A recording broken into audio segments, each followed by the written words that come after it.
This week on the Pro Wrestling Podcast, we break down all the crazy shakeups over at Discovery Warner Media and how that might affect AEW. Bryan Danielson almost punched The Miz in the face on Talking Smack. Logan Paul recounts his SummerSlam experience. And who would win in a fight between Stephanie McMahon and Tony Khan? Depends how much coke's involved. I'm your host, Seth Grimes, and this is the Pro Wrestling Podcast.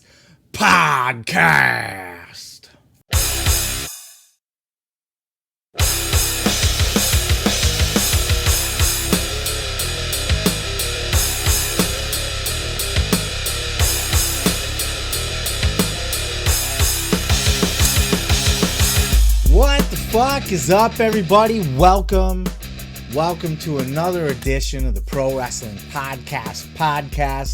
I am your host, Seth Grimes, and the weeks just keep moving on here in professional wrestling. Another week goes by, another week's worth of pro wrestling podcasts and interviews to get into. I'm on episode 47 of this podcast, I think. 47, right? This is getting very close to 50. I've never done 50 of anything in my life, so I'm pretty pumped about that. On our way to 50 episodes. Thank you for listening. Thank you for hanging out with me and enjoying the show. A bit of a different week this week. You know, the last couple of weeks have been very Vince McMahon heavy and Triple H heavy, and not just the story of Vince McMahon retiring and the scandals before that, but then Triple H taking over creative, the co-CEOs, and just all the fallout around it. Everybody else has their opinions, right? Like every wrestling podcast, and including my own for the last couple of weeks, has been all about people reacting, people talking about Vince McMahon and the new shakeups in WWE with the Triple H taking over creative, the co-CEOs, all of that stuff. And rightfully so. I mean, it's the biggest news story in the history of wrestling, I would venture to say. Certainly in our lifetime, there's few others that compare. There was, WCW being bought by the WWE. The formation of AEW, another, national TV mainstream brand that can be in the same conversation with WWE. But definitely the Vince McMahon thing is kind of just eating up the zeitgeist in professional wrestling, if you will. So this week's a little bit different. Everybody's kind of taking a break from it. Everybody's just kind of talking about other shit. So I'm excited to get into some other shit, and it's going to be fun to talk about. One thing that I wanted to talk about right off the bat here is our top story. Major shakeups over at Discovery Warner Media. Everybody's talking about it on the internet. How this is going to affect AEW. Are they on the chopping block? All kinds of crazy cuts going on over there. I certainly have my opinions about it, but before we get into my thoughts, I want you to check out this clip of Dave Meltzer giving his thoughts. The WBD news, which has been, if you're an AEW fan, the last 2 days, not good news at all. I mean, we knew that they were going to do slashing of the budgets, but it really feels like TNT is, whatever it is that the prestige programming that TNT had, that's going to be out the window. And I just have this feeling, aside from the NBA, that TNT is just going to be another station, on cable, as opposed to and TBS, which were like kind of cable powerhouses. And it looks like they just want to slash things to the, and CNN too, for that matter. They're slashing everything. HBO Max, I guess they're going to merge it, but a lot of the executives at HBO Max are going to be gone. A lot of the budget for HBO Max is probably going to be down. It does not, they're really trying to cut a lot of money. All right, so I see a lot of stuff online about this, and I always love to browse through the comments on different posts and stories and kind of read what everybody has to say. What's going on in the the chatter about this kind of stuff amongst the fans. And it seems that a lot of people are under the impression that AEW could be on the chopping block here. As if you haven't heard, there's all kinds of crazy shakeups going on over at Discovery, Warner Media, of course. That was a merger that happened earlier this year. And a man by the name of David Zaslav has taken over as the top dog, the CEO, the boss man, the Vince McMahon, without the dick sucking and all that kind of stuff. The Vince McMahon of Discovery and Warner Media is now this man by the name of David Zaslav. And Zaslav is a man with a plan. He's come into this company with his balls on the table, and he is very clear about the vision that he has for the company and where he sees things going for Discovery Warner. And as you've heard, there's lots of shit already being cut. Now he's starting to make his moves, right? And then he just did a call for like shareholders and that kind of stuff, and kind of went over his plans in detail as well. So, there was a Batgirl movie that was done. It was in the can. It was in post-production, still VFX and editing or whatever. But it was done. It was filmed. It was slated to come out. He chopped that shit, threw it in the trash, done with it, getting rid of it.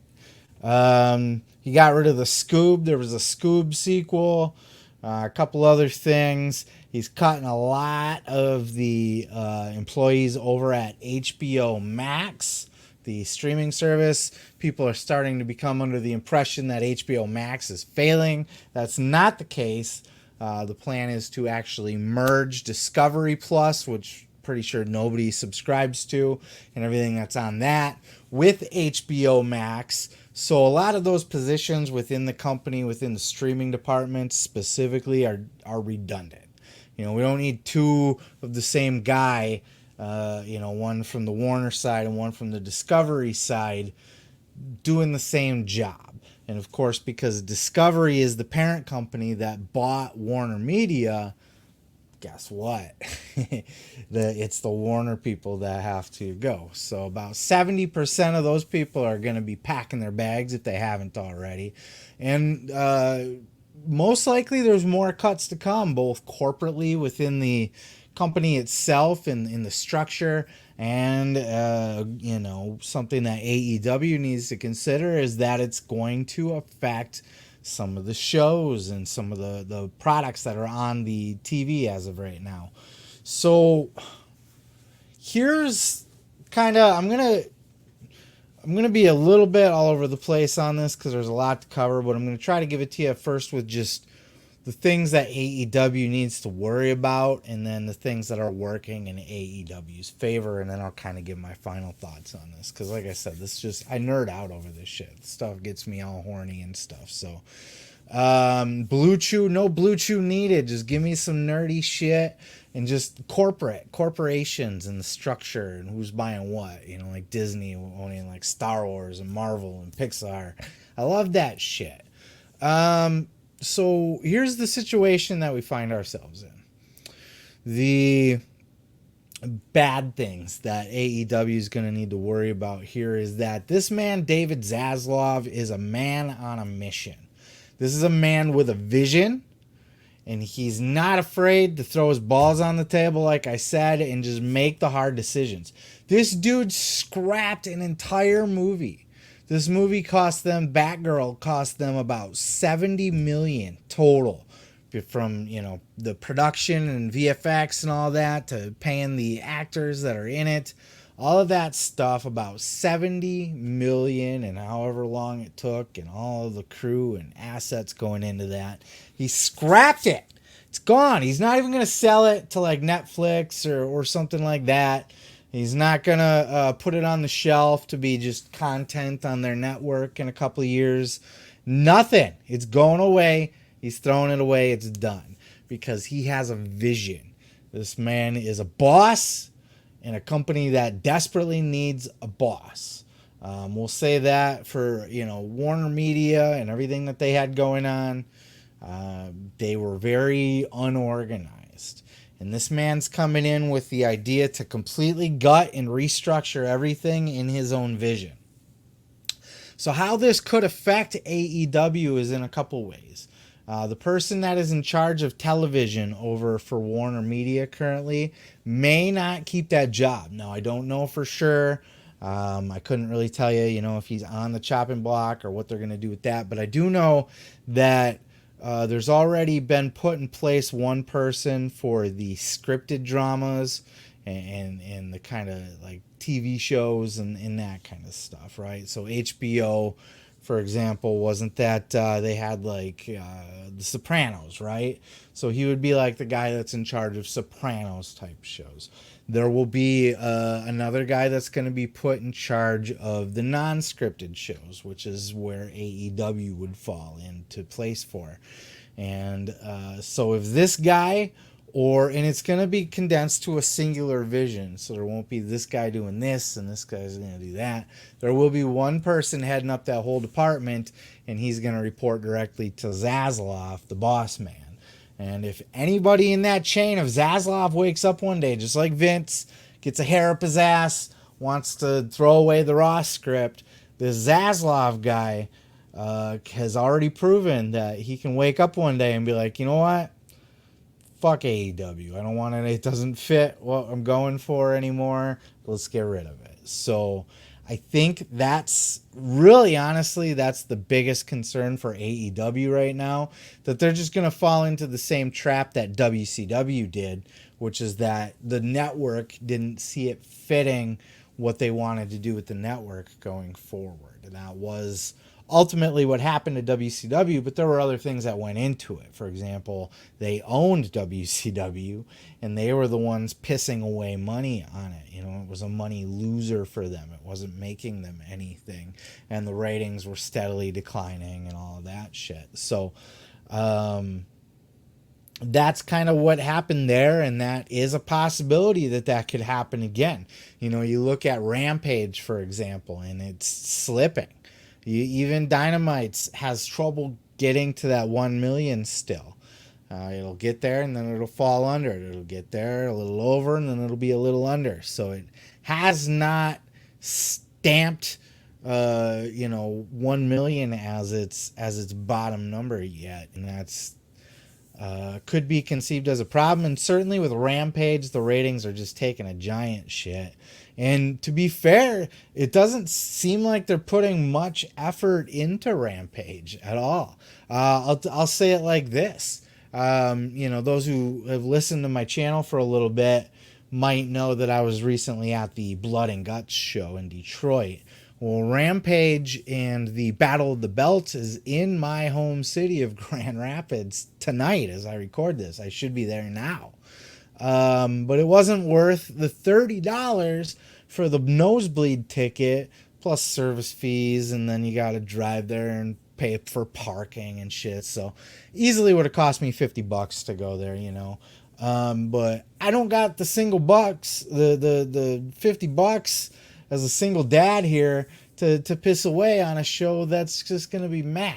And I almost feel bad not supporting AEW if they're in my hometown, but the card is not that impressive because they're not putting much effort into it, So those are the problems that AEW's got to worry about. They got to worry about Zaslav waking up one day and not liking wrestling for his way he sees wrestling or sees his network going forward. Or they need to worry about their ratings continue to decline and they're not worth the hassle anymore. So those are the potential problems that they could run into right now. On the flip side, and I think there's a little bit more to chew on here on the flip side, is that, first of all, Zaslav's plan is, he's got a very specific plan. One of the things that he wants to do is he wants to grow the network. He's going to put a lot of emphasis on this new network that's going to be Discovery merged with HBO Max. It's going to have a new name. It's not going to be HBO Max. It's not going to be Discovery Plus. It's going to be something brand new. One of the things he wants to structure his He wants to structure his departments with one figurehead on top of each department. And he's looking at it from the perspective of scripted, non-scripted, and then like the movie studios and that kind of thing. Scrapping Batgirl was because it was a bullshit movie. He watched it, he didn't like it, he thought it was trash. And what they're gonna do with DC, they're gonna make a big focus on DC as a product, you know. So they're gonna try to get in the MCU game, if you will, and not necessarily copy the MCU. I don't even know that they're going to do an interconnected universe or try to do that. But what they are going to do is they're going to find their own Kevin Feige, the one guy in charge of all of it, to oversee for the next 10 years. And they're going to take that as a major brand. DC is its own studio, like now Marvel Studios is under Disney. DC is its own property, and they're going to go hard on the superhero genre in one direction, not 50 different characters in 50 different directions. They're going to focus on their movies. They're going to make an effort to not just rush movies out just to, you know, oh, we need a holiday movie, or, you know, let's jump on the latest trend or anything like that. They are going to focus on putting out great movies, and they're going to put them out in the theater, and they're going to have a full theatrical run before they go to their network. You know, it was something that HBO got in big trouble for, or kind of got a lot of criticism for in the movie industry, because during the COVID era, they put every single movie that they released would have been in the theaters on their streaming service right off the bat, and that was a big hit for them. So why is all this important? Because he's streamlining and he's creating these departments. So we got our movie studio. So there's going to be Warner Brothers. There's going to be the DC. And I can't remember off the top of my head what their, I think it's New Line. I think they got New Line Cinema as well. And that's going to be more their like, you know, where they can put their more edgy stuff out on movies. And they're going to have their television department, and they're going to have their network department, and they're going to have someone in charge of scripted and non-scripted. So the reason with all the DC stuff and all of that, because part of that is they want to make fandoms a priority. That's something that was specifically mentioned in the call. It's on like their little...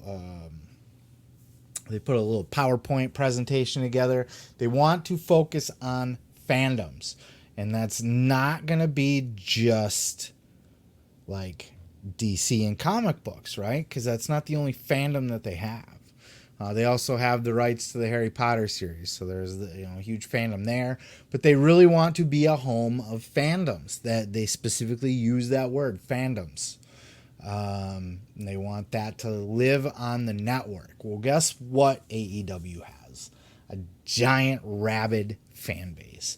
You know, are they pulling the same ratings as Raw? No. Are they struggling to get over 100 or over 1 million on, to watch live? Yes.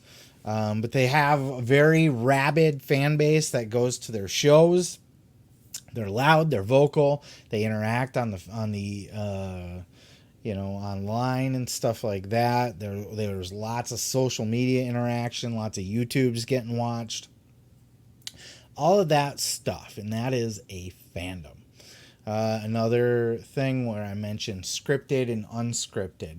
This David Zaslav fella is going to be pulling the reins back on the scripted programming. So like I said, your series, like a Sopranos, for example. I know that's an old reference, but I honestly couldn't tell you any kind of major series that they've put out anytime soon. But they're going to pull back on that. Not to say that they're not going to do it, but they're going to do it more limited. And it seems like the idea is they're going to focus on... They're going to condense. They're not just going to pump out a bunch of shit. They're going to make sure that what they make, what they put out as a product is going to be a solid product. And they're going to put all of their money and all of their efforts behind it. And one of the things they want to use with their TV programming and stuff is be able to integrate like their movies when those come out, and do a lot of the co-branding stuff like that. Similar to like we saw with Shark Week this week, Discovery Shark Week, or not this week, a couple weeks ago. You saw how that was integrated to help promote, cross-promote, synergy, if you will, over on Dynamite. Dynamite AEW is a great product to help promote and cross-promote other products for Discovery. They have the crazy fandom, and they fall into this category of unscripted, which is where they're going to put more of a focus into. Zaslav being from Discovery was more of the unscripted stuff than the scripted. They're merging the two now, but unscripted is cheaper, and it gets just as much ratings, so it's a no-brainer to do a little bit more of the unscripted. And that's not just reality shows, but that's also going to be any kind of documentary, or that's going to be something like a professional wrestling, or game shows fall into that category. Anything that doesn't have, it's not a scripted produced thing where you got to build sets and you got to do VFX, and it's not a Stranger Things. It's just easier. So AEW is going to fall into that category. It's not scripted, and even if it was WWE, how they script the promos, it still would be non-scripted. It's not a show. It's kind of in between a reality show and sports. Sports are going to be another big focus, which also fall into non-scripted. Sports are part of the non-scripted programming as well. So with Zaslav specifically focusing on fandoms, focusing on unscripted, and that last big focus was the network. It's going to put a lot of work into the network. And what does AEW have to go with its fandom? A huge back catalog of content. Not just the 3 years of AEW, but now they own the entire Ring of Honor catalog. And now that they're invested in that, they are going to be around to be able to scoop up some other catalogs when those opportunities pop up. So it's not going to be just WWE. And I talked about this before. WWE is losing kind of the content that, a lot of, they got the WCW and they got the ECW and they got all the old territory stuff. But half their roster came up through Ring of Honor at this point.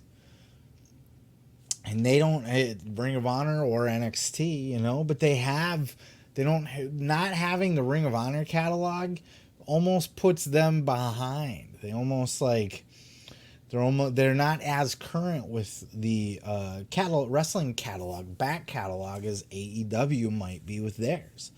But either way, that's going to be certainly a huge draw for, if you're a Zaslav and you want to focus on fandoms, you want to focus on unscripted because it's cheaper and easier to produce, and you want, a nice catalog of content to help build your network. AEW, man. And, with all of that going for them, they also have, the executives were there. We've heard reports. They've been to at least a couple shows now. And if they haven't cut AEW yet, and I don't know if they can contractually, but, at least from Tony Khan, this could just all be bullshit too, but he seems to feel like he's building a good relationship with the new network executives. And, if they're going to visit an AEW show, I've been to 2 AEW shows now. The fan base is insane. So there is no way that they went to any of these shows and didn't see how crazy and wild and exciting and fun that an AEW show can be. Not only that, but their production value is right up there with WWE's. They have all the cameras, they have all the lighting, they have all the staging, the pyro. So, there's nothing and they have a healthy locker room. So there's absolutely nothing that the executives would have seen that would turn them off other than like the violence, right? Anytime there's ultra violence on AEW, that worries me a little bit. I don't want to see these guys get kicked off of TV. And that could be the hair that Zaslav grows up his ass where he decides he wants to cut AEW. But for the reasons that I just mentioned, my final thoughts on this before we move on to the next topic is this. He wants fandom. He wants to build a good catalog of go-to feel-good comfort food content for his network. He wants to prioritize non-scripted because it's cheaper and easier to produce. And on top of all of that, AEW gets the highest ratings on the network, on all of TV on the night that it's on. Even though it can't hit 1 million, it still gets the top ratings in its time slot. At the very least in its demographic, but usually it's pulling the number one spot overall too. So Rampage, not so much. That's something they got to consider. But there's just nothing other than Zaslav just not liking it or AEW getting too out of control with the violence or their ratings just slip into dog shit. I don't see any reason why Discovery or Time Warner would cut AEW out.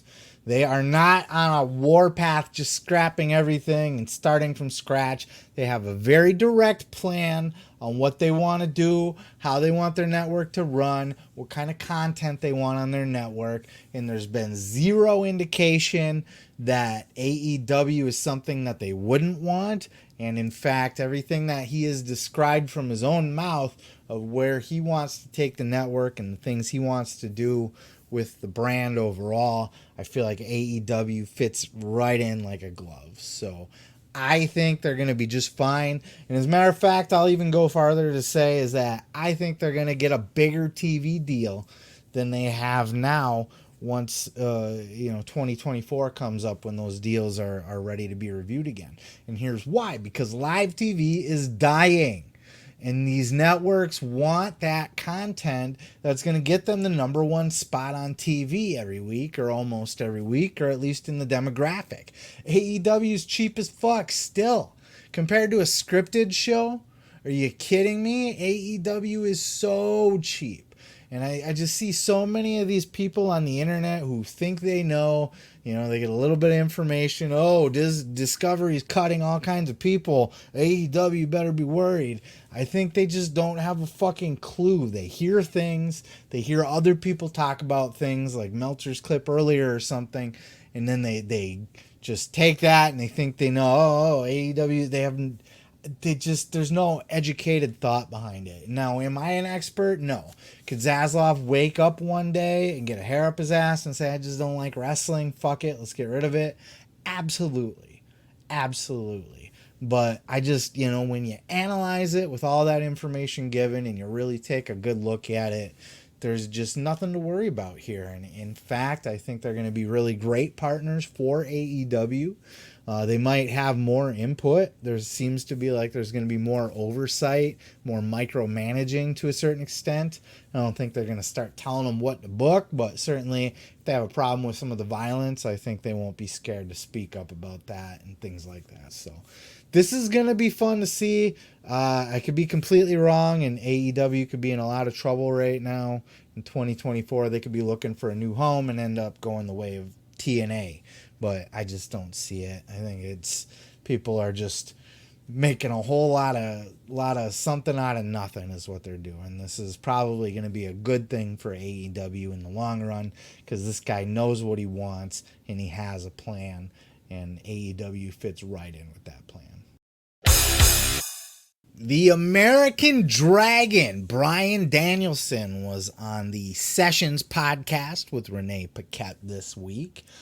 Bryan and Paquette go way back, all the way back to their days co-hosting Talking Smack together over on WWE. And obviously the biggest highlight, I don't think I did cover this one, but the biggest highlight of the entire show, one that will be remembered for years to come, was the infamous edition of Talking Smack where The Miz confronted Bryan Danielson and called him a coward.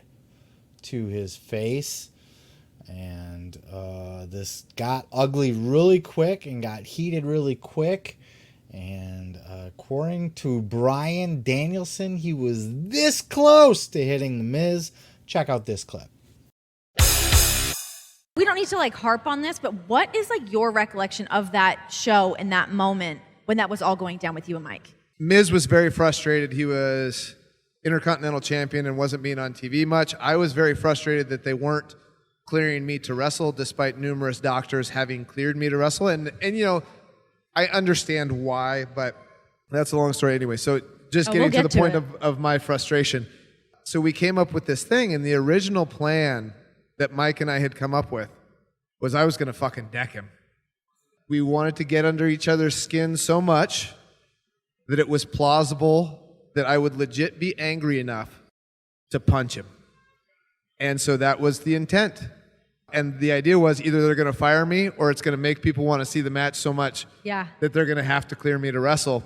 But then Mike did such a great job. Intuitively, I felt it was better to walk off. Interesting. And leave him, because it was also like, God, this is so good. Leave him with his heat.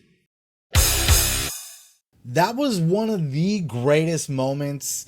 Not just, that was definitely the best moment in Talking Smack history. But this could be one of the top, I don't know, not 10, but at least 20, 25 moments in WWE history in the last 10 years. I'll bet you anything, because people still remember to this day, and it wasn't even on TV. It was on it was on YouTube, right? Or maybe I don't remember. On the network? Was it on the network? I don't fucking know. But Talking Smack, it wasn't even like something that was seen by the worldwide audience, you know? It was a smaller viewership, but everybody talks about this episode where The Miz and Bryan Danielson got into it. And it was Danielson accusing The Miz of playing it safe and, not really being a real wrestler, because he goes out there and he just, paints by numbers, so to speak. And I'm not repeating his words, but kind of just generalizing, what he had to say to The Miz. He was kind of criticizing that Miz is a play it safe wrestler and almost kind of just plays wrestler, and Miz took that to heart, because Miz has worked very, very hard, and he takes pride in actually being a guy that has stayed safe and rather injury-free for almost his entire career. And Miz has took a lot of shit throughout his entire career.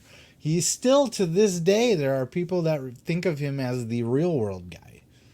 To this day. He was on Real World for like 3 years. He's been in WWE for over 10, right? But still, to this day, he gets no respect, like Rodney Dangerfield. Miz has my respect, but he certainly isn't like a wrestler's wrestler. He is the epitome of a sports entertainer, and he's done it at the highest level for a great many of years. He has main evented WrestleMania. He has been a WWE champion, as much as many of you would like to have forgotten that. And I feel like he's earned every bit of it. He's not a wrestler's wrestler. He's not the best wrestler ever. But he works hard as the WWE guy. He does all the media stuff. He's there for whatever they need him to do. He's always ready. He's always in shape. He's never injured. He's an ideal candidate for a company like a WWE. The reality show, he does it all.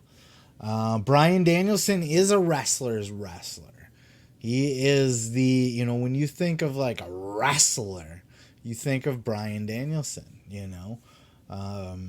there are some people that will look at his WWE career and then the yes, and see sports entertainer, but Danielson in Ring of Honor, and certainly back again now in AEW, he just beats the shit out of people, and he gets in fights and really gritty wrestling matches every time he wrestles. And to me, I do think he's the greatest wrestler in the world right now. He's what Bret Hart was back in the 90s to me. You know, Bret Hart was the first time I ever recognized work right. You know, it was always just entertainment and colorful characters and loud noises and big moves and stuff up until I reached a certain age and watched Bret Hart in the ring and his technical masterpiece. You know, everything he did was so crisp and so it just looked so like it was snug, but it was clean. I don't know.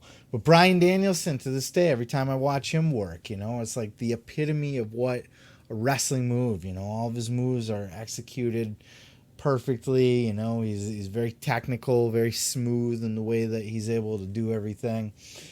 And he was at a point on Talking Smack where he was pissed off because he wanted to wrestle. He's been cleared by many, many doctors, but he wasn't cleared by WWE's doctors. And he was pissed about that, had a chip on his shoulder, and he was actually looking to get fired. And the plan was to punch The Miz in the face. You know, they had talked about this going into it.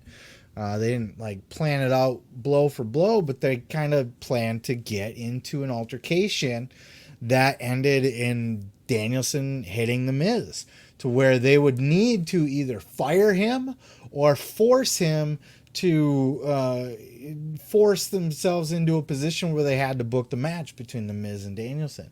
We never got that, and that's fucking depressing, to say the least, because they really built that up, and he was ready to get fired, but he felt in that moment that it just didn't feel right. You know, the plan was Miz was trying to make Danielson hit him. He was waiting for it, and it never came because Danielson thought that it had a more of effect on The Miz if he could keep his heat. So there were very real words being thrown around in that, very real emotions, very real thoughts, and it felt like it was getting so close to a real fight, a real fist fight. I've never seen The Miz look that angry. I've never seen Danielson look that angry. You know, both men were, you know, they were intense. That was an intense moment. Poor Renee was sitting there just scared because she didn't know what was going on and didn't know how to react or what to do about it. Made for great TV, and it's one of the most memorable moments in the modern era of professional wrestling.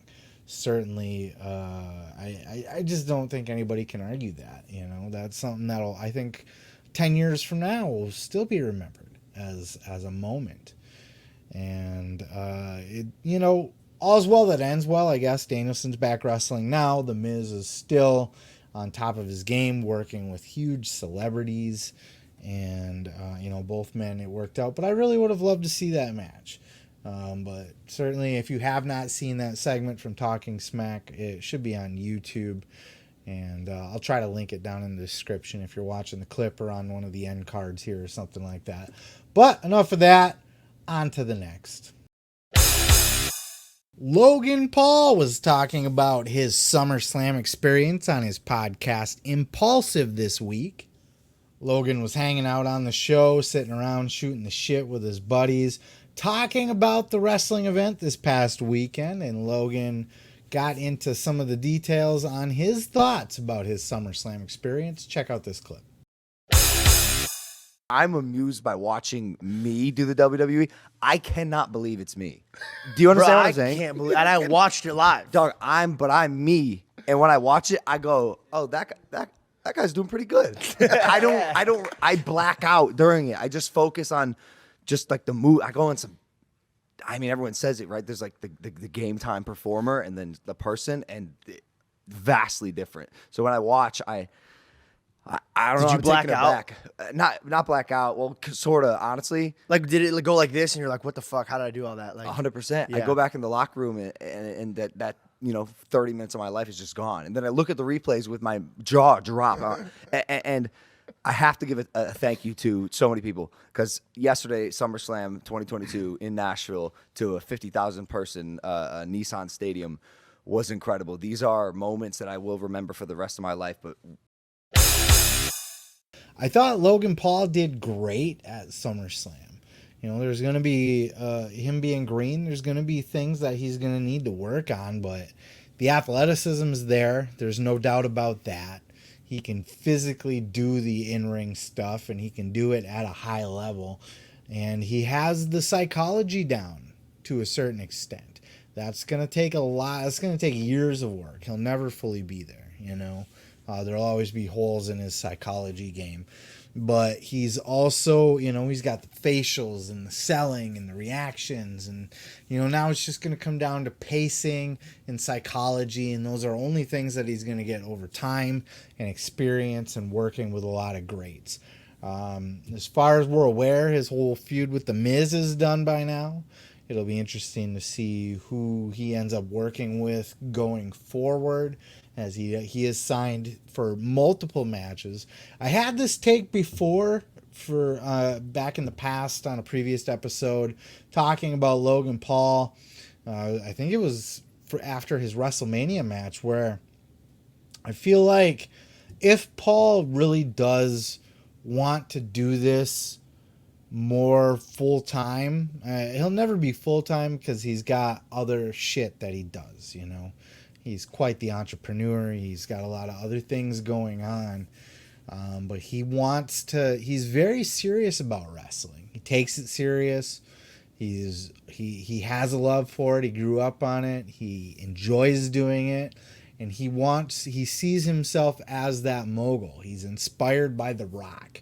So he wants to follow that path of, I do this and I do that and I do that and I do this. He's a YouTuber, podcaster.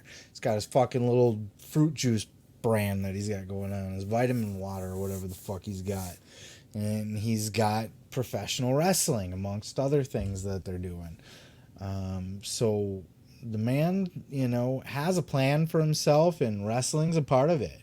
And I think, you know, even though he might not be a full-time performer, I think we'll see him around for years and years to come. He's not just doing it for the money or for the spotlight, or, you know, he really does love this. And as long as it fits in, and Triple H really seems to get him and get what he's doing. And, you know, there seems to be, you know, a very strategic reason for having a Logan Paul involved in WWE because of who he is outside of WWE and the spotlight that brings in. And when you get a celebrity like Logan Paul, even Bad Bunny to a certain extent, because he did great as well, and he shows that he has the love for the business. But Logan Paul, I think, is more physically imposing, obviously, than a Bad Bunny. And, you know, he fought Floyd Mayweather, so he's got that going for him. Like, physically, he can hang. And as long as he loves it and respects it, and as long as, you know, the fans are reacting well to him and he keeps learning and growing, and WWE is willing to use him on a part-time basis, you know, he's not coming in once or twice a year. I see this guy doing, like, at the very least, a Goldberg schedule, if not a Brock Lesnar schedule. And, you know, he's all for, maybe not a Brock, because Brock does show up to a lot of the TVs, but Logan's going to be around. And I really think, as I was going to say, I had this take that I really think if Logan's around for a while, he could be a Hall of Fame level performer. I really, really, really believe that. Now, his just little bit of involvement right now, I don't think is going to get him into the Hall of Fame. Of course, that's complete bullshit because Drew Carey's in the Hall of Fame from doing a fucking Royal Rumble appearance. So, by those standards, he would get at least a celebrity wing inductee, but I think Logan can be an all-time great. And I know people are going to balk at that, scoff at that, going to say that that's a horrible take. But hey, it's my take and it's my fucking show. And I've been around long enough. I've seen enough of this wrestling stuff here to know that either a guy has it or they don't have it to start with. And then it's able to recognize the passion for it in them when they talk about it, when they do it. Logan loves wrestling and he's dedicated to it. He's not half-assing it. And it's important to him to not only be able to hang and do it well, but to impress and win over the WWE universe, the fans. You know, he's conscious of that. He sees himself as a baby face, which he's not, and probably never will be.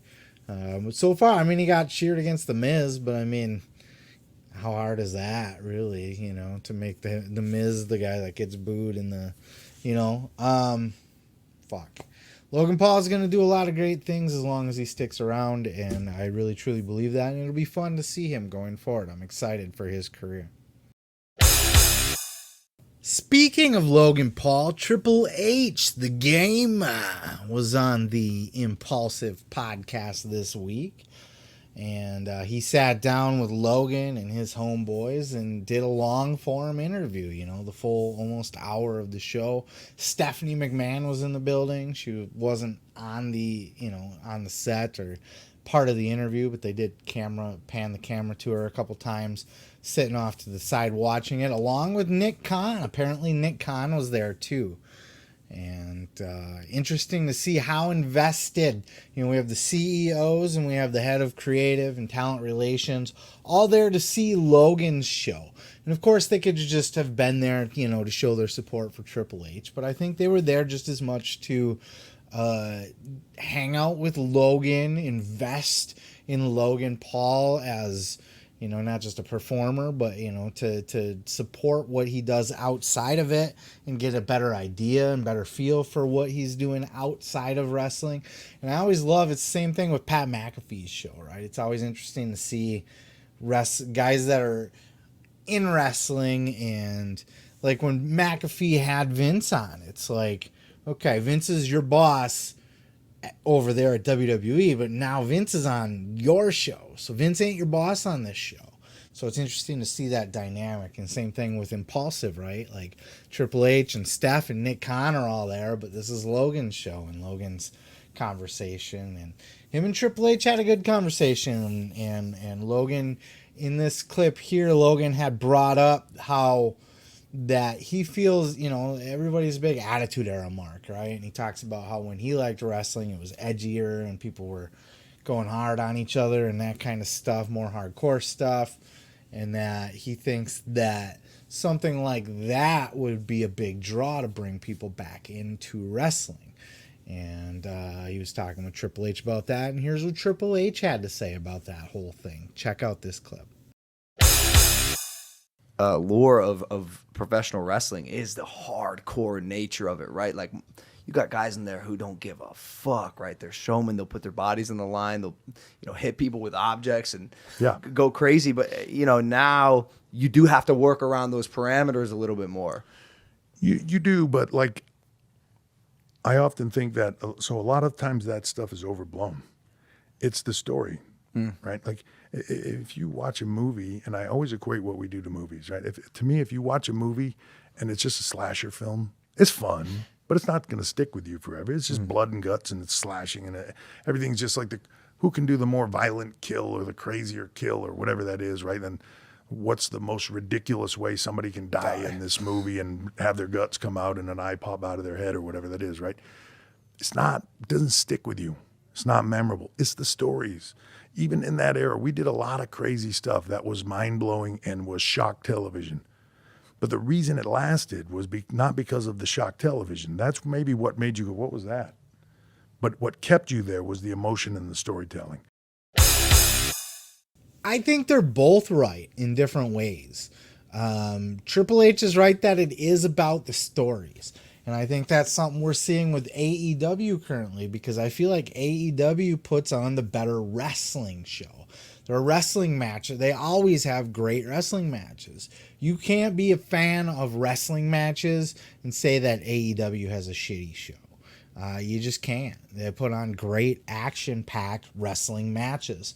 But the thing that they don't do necessarily that's causing them the trouble to get over that hump of the 1 million is that they're not connecting to people with their stories. They don't really have stories. They try to tell stories. They have some little stories, like Jericho and the Combat Club or whatever are having their little story going on right now.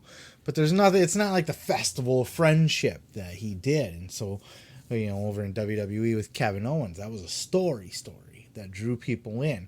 So I think Triple H is right when he says that it's the stories that make wrestling what it is, not the gaga, not the gimmicks, not the spectacle stuff, you know, the stunts. But I think Logan has a point that he's saying that wrestling could use more of that stuff to draw the casual fan in, you know, because he made the example that him and his friends didn't really watch wrestling much anymore.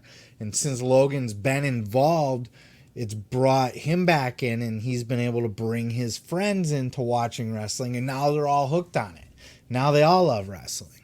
So wrestling has that ability to suck people in, at least more people than it has now. Not everybody's going to like it.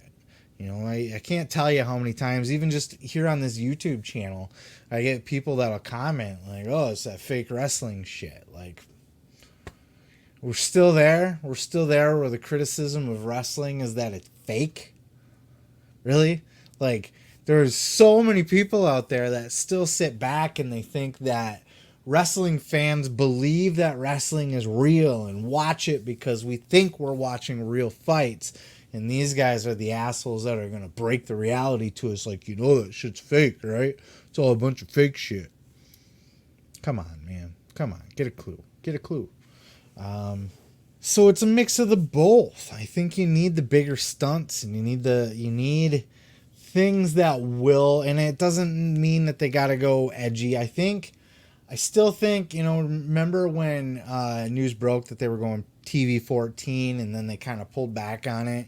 I think that was maybe leaked out because that's something that they planned to do once Vince was out of place. You know, they kind of put the cart before the horse a little bit there. And I do think that they still will transition to TV 14. And I don't think it's going to go back to the Attitude Era necessarily. I think it's just going to allow them to be a little bit more loose with the kind of stuff that they do. And even, you know, back at SummerSlam with the Brock with the pushing the ring up with the tractor and stuff, that was a stunt. You know, that was a gimmick that's going to get people talking and maybe get people to want to watch and see what's going on, and then they can get sucked in with the stories and stuff. So I do think they're both right to a certain extent. It's the stories that are going to hook you and keep you, but I think it's the stunts and the gimmicks, not all the time, but here and there, that are going to get people to come in. And I think Logan Paul is going to help with that because he's a huge, huge star and has a lot of exposure outside of wrestling. Tons. And I think the more that he's out there representing WWE or talking about WWE, that's just going to open it up to more people and get more eyeballs on it. So all around good shit. And I highly recommend going to check out this interview with Triple H too. It's fun to see, you know, you get to see Stephanie and Nick kind of laid back a little bit and chilling. You know, Vince was never the kind of guy that went to interviews and stuff like that. She seems to be having fun just hanging out, you know, so that's cool. And Triple H just kind of laid back, hanging with a bunch of dudes. Because if you ever watched Impulsive with Logan Paul, it's like him and two of his buddies, and they're almost like frat boys in a way, you know. Like, I hate to generalize them like that, but you know, they're jocular, just dudes, you know what I mean? And they have a very dude mentality and ask very dude questions. So it was fun. It was a unique environment for Triple H to be in, and you know, he had a lot of good things to say about where he wants to go with the WWE going forward. Great shit. Go check it out. It will be linked in the description below. So who would win in a fight between Stephanie McMahon and Tony Khan? That's the question that the internet was posed this week, as Eric Bischoff was on NBC Sports Boston. Had Eric Bischoff on this week talking all kinds of wrestling related stuff. And it was in this particular clip. They got to talking about fights. And, you know, Eric Bischoff's a real tough guy. Right? This guy asked him about his challenging Vince McMahon to a fight. And Eric Bischoff started puffing up his chest and blah, blah, blah, blah, blah. You know, and so he started talking about how he'd kick Vince McMahon's ass. And then he was posed the question who he thinks would win in a fight between Stephanie and Tony Khan. Check out these clips.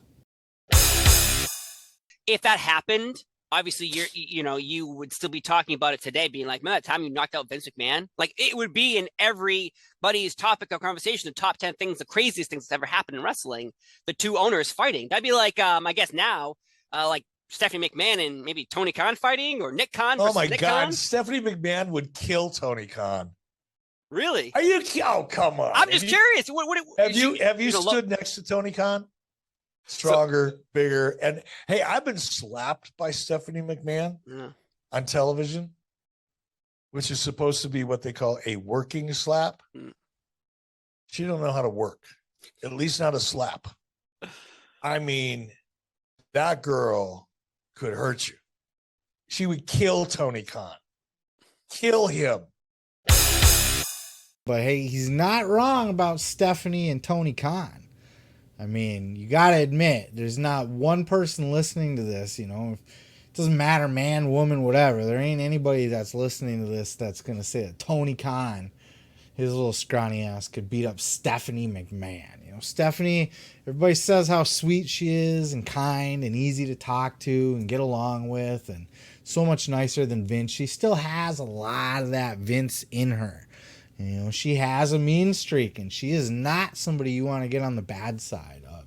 She is a boss bitch, and she will fuck you up. Now, throw a little cocaine into the mix, and maybe the scales could get tipped up, in Tony Khan's favor. Who knows? I'm not here to say what anybody does in their personal time.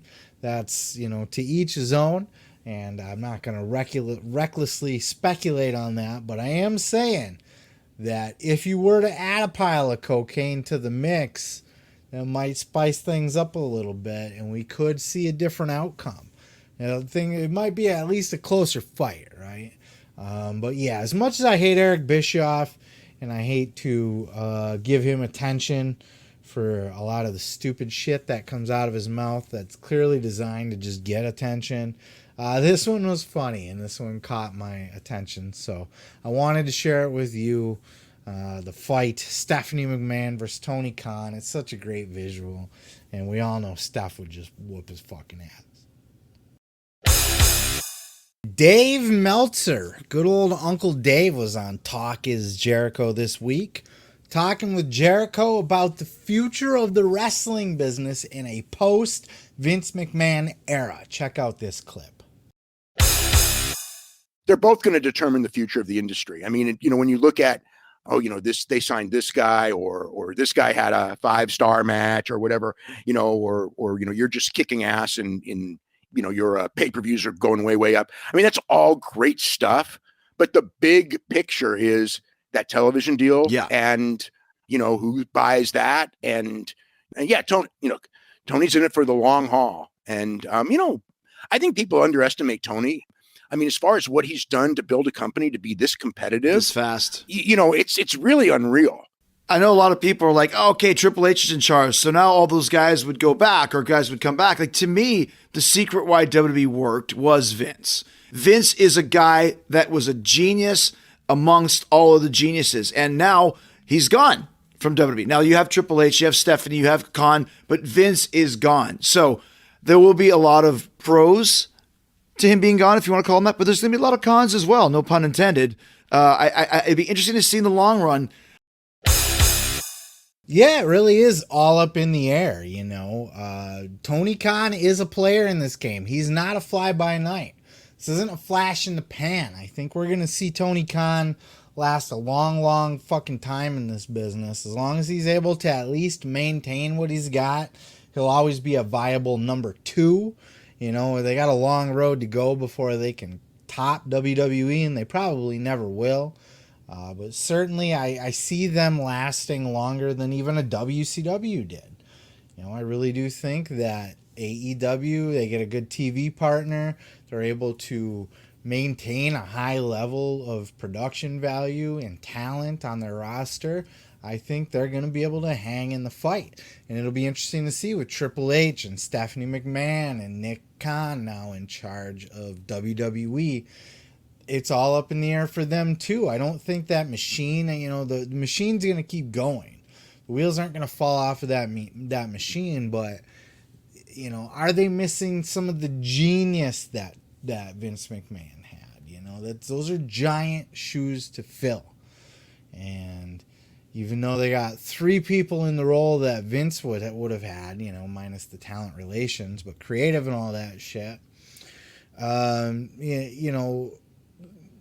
having those 3 people fill those shoes might still not be enough, because Vince had such a good brain for entertainment. Even though a lot of his wrestling sucked towards the end, and he has had a lot of really stupid ideas in the history of wrestling, we can't ever let that overrule all of the brilliant ideas that he's had, and all the brilliant stories and characters and just everything we've come to know about Vince McMahon over the years. I worry what's going to happen with Vince now. I really find it interesting. They talked about that a little bit too on the pod here, on what they think Vince is going to do with his life now that he's retired. A lot of people still think that he's going to be involved just behind the scenes in some capacity. But I find it interesting, and I would actually like to see like a cartoon or something like that of Vince McMahon out trying to exist in the real world. Vince McMahon goes to the grocery store. Vince McMahon goes to the movies. Vince McMahon gets a job working at McDonald's. Like all these little, bunch of little shorts of Vince McMahon, and he's just, God damn it! With that said, though, that's about all I got to say about this. It's interesting, everybody's speculating on what the future holds for professional wrestling, and it is all up in the air. But I think it's safe to say that we are certainly in a new era. Tony Khan's, AEW's been around for like 3 years, but that's still fairly new. So you got a brand new company still, and then now you got new leadership in WWE. It's safe to say this is a brand new era, and we're in very uncharted territory right now. And where we go from here is anybody's guess, but I'm along for the ride, man. It'll be fun to see what's going on, how it all plays out, and I'll certainly be here to cover it. That's it. That's all I got for you this week. Thanks for checking out the show. As always, I love my people that stick around to the very end, watch the whole show. Thank you so much for your time and listening to me rant about this thing that we all love, professional wrestling. Before I let you go, I do want to throw out my obligatory plugs. If you could please like, follow, and subscribe at Seth Grimes Media on Facebook, Twitter, and TikTok. Please actually do that. If you're on any of those platforms, if you don't use them, I'm not saying sign up for it to go follow me. But if you're on Twitter or if you're on TikTok, find me on there and hit the little follow button or subscribe or whatever the fuck it asks you to do. It would help me out greatly. I'm starting to put out more shorts and TikToks and that kind of thing, and it is starting to get some new people in, so I very much appreciate that. If you're one of those new people that found me through, shorts on YouTube or a TikTok or reel on Facebook, thank you. Thank you for coming to check me out. I appreciate you. You are welcome here. Also want to throw out a quick plug for my book, The Gathering, A Bold Journey into the Belly of the Juggalo Underworld. It's on Amazon if you want to buy it in paperback, a physical copy. Kindle if you like Kindle on your little e-reader gimmick, or if you're an audiobook person like myself, it can also be found on Audible. I do have pro wrestling inspired NFTs if you're into crypto and NFTs. These are championship belts, mashing up your favorite championship belts with all of the mainstream crypto brands like the WWE Championship and the Bitcoin Championship as well. I love that one. You can check those out at cryptomanianft.com. And I wanted to throw out a little plug ski for my reactions. I started doing some reaction videos. I'm going to start to make that a bigger part of the channel here. I am going to kind of brand myself and focus on the nerdy content. And don't worry, because wrestling is certainly super fucking nerdy, right? So it's going to remain a huge part. Nothing's going to change.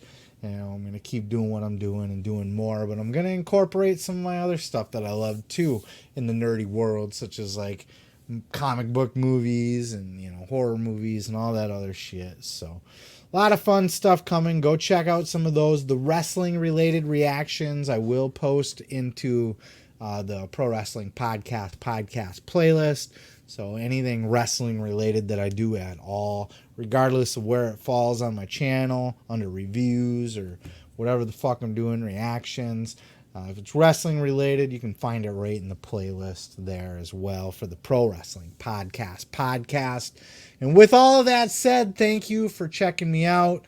And I hope you have a great life. Go fuck yourself. Peace, love, and pizza. I am your boy, Seth Grimes. And this has been the Pro Wrestling Podcast. Sorry, I was going to burp there, and I wanted to make sure I wasn't going to burp while I was saying podcast.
Get the fuck out of my face. I'll put you in the fucking door. I'd like to do it. Boy, that can't do it. Do it. Do it. Do it. Do it.